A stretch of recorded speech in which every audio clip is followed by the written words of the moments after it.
साहेब येत आहे तरी सुद्धा ते बोलायला तयार नाही आणि पकडायला तयार आहे आम्हाला फक्त बस.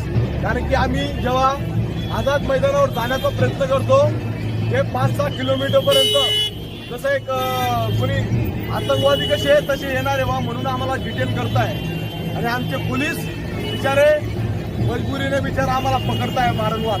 कारण की यांचे आदेश आहे की जेव्हा न्याय नाही मागायला पाहिजे भीक नाही मागायला पाहिजे म्हणून तिथं फक्त दिखावा करायचं यांचं नाटक चालू आहे. मी न्यायाची भीक मागतोय. हे बघा आमच्या देशामध्ये किती जवानांना घरी पाठवलं त्याचा आकडा सांगा सर. मोदी साहेबांना विचारायला जातो ते बोलायला तयार नाही. म्हणून लिहिलंय हिंदुस्तान नामर देता का शकीता विनय किताला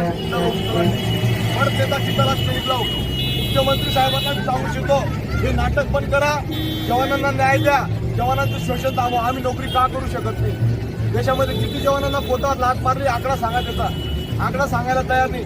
मी जेव्हा यांना विचारायला जातो की आम्हाला